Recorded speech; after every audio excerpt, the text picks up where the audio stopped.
Hello and welcome to this week's edition of CTN Community Update. Food shelves across the state are in high gear as they compete for matching grants during Minnesota Food Share's March campaign. CTN Steve Antis checked out a couple of local food shelves as they push toward the finish line. Oh my, get that one. At the ACBC food shelf in Anoka, Therese Cather's hands are busy sorting carrots for clients. The carrots are so varied in sizes, so if we put two huge ones in, that might take up a whole bag. It's been a busy month. Brianne Nelson has been the manager here since last April. This is her first March Food Share campaign. We've had a lot of churches and civic organizations and schools doing food drives for us, apartment buildings, just a lot of places that I didn't know before were involved in it. The Minnesota Food Share March campaign is a chance for food shelves like ACBC to replenish resources to make it through the year as the fight against hunger continues to increase. Food drives like the one here at the Church of the Epiphany are the bread and butter of food shelves across the state. Most of the food you see here will go to the Community Emergency Assistance Program in Blaine, better known as CEAP. And then here it's juice. Our food shelf is about neighbors helping neighbors. It's a busy time for CEAP's Director of Development, Rachel Hickok, who oversees two food shelves, one in Brooklyn Park and this one in Blaine. This is the biggest month for us. It's bigger than the end of year or holiday giving that we see, so it's a really important time of year for our food shelf. CR's Sports Bar in Coon Rapids will host a big fundraiser for CEAP.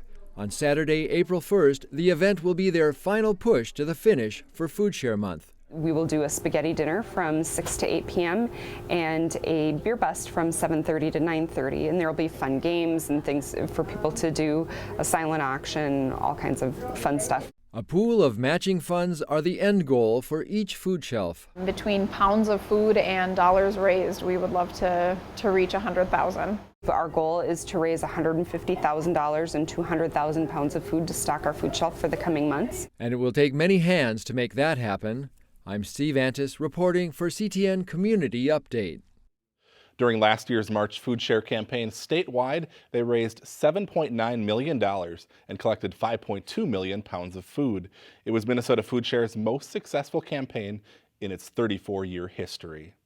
A local nonprofit organization that helps people in need is celebrating a big milestone.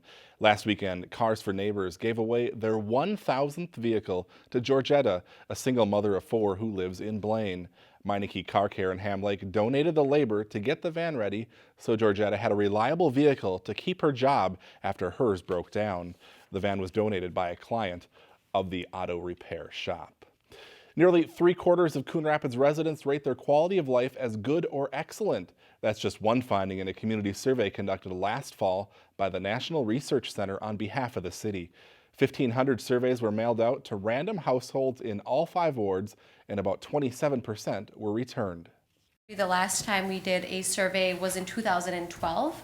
We also did one in 2013, but that was focused mainly on the park referendum. So it had been about 4 years since the city had conducted a community survey. Coon Rapids ranked higher than the national average in 3 areas: shopping opportunities, preventative health services, and health care. For more on the survey results, stay tuned for CTN Spotlight immediately following this program. I, Troy Highland, do solemnly swear The newest face on the Coon Rapids Police Force took the oath of office during Tuesday night's City Council meeting. Officer Troy Highland has actually been a police officer in the city of New Brighton since the year 2000.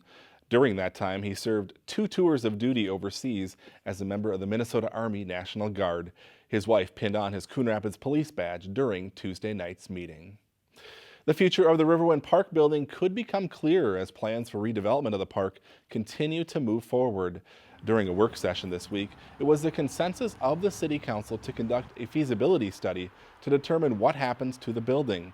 There's 3 options: demolish the building, keeping the entry area, demolish the building, keeping the entry area and adjacent space for restrooms and a meeting space, and third, demolish the entire building and install a prefabricated restroom facility and pavilion. The study will look at costs for all 3 options. Riverwind Park is slated for redevelopment in 2018. A contract has been awarded for the construction of a new paved trail in the Wexford neighborhood just north of Main Street. On Tuesday night, the City Council awarded the contract to Barber Construction in the amount of $198,000. When finished, it will connect Wilderness Trail to the Bunker Hills Regional Park Trail system. More than a half dozen city parks will see trail improvements this summer. This week, the City Council approved plans for the projects and authorized the solicitation of bids. The 7 parks that will see trail reconstruction are Bison Creek Park, Epiphany Ponds Park, Marshland Park, Mercy Park, Wildwood Park, Wintercrest Park, and Woodview Park. Pedestrian ramps will also be installed at several of the parks. A portion of the funding is coming from the park bond. A Coon Rapids elementary school is hoping to become the first in the city to offer students a barrier-free playground. CTN's Jordan Rylance has more on how Sand Creek Elementary is working to make that goal a reality. Our ultimate goal is to have seamless transitions for all of our students in wheelchairs. In 2014, Sand Creek Elementary absorbed Madison Elementary's Developmental Coordination Disorder program, limiting some 20 students from enjoying recess like their other friends.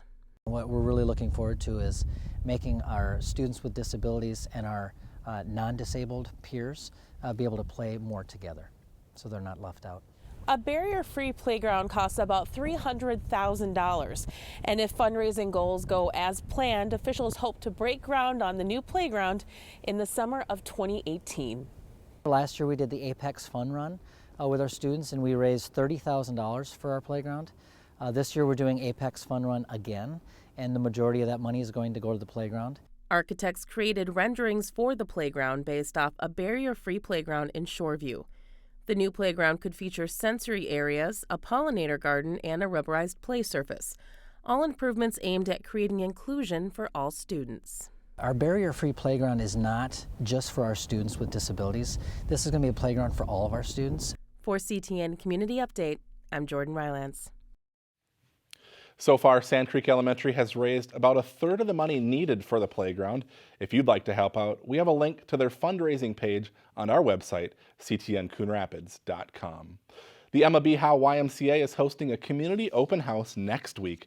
It will take place March 30th and 31st from 9 a.m. to 7 p.m. each day. Community members can access the Y for free to learn more about programs offered, use the fitness equipment and aquatics area, and take part in group fitness classes. You can also receive a body composition test and blood pressure check. For more information, log on to ymcamn.org. And that's all we have for you this week. Thanks for watching. We'll see you right back here again next week.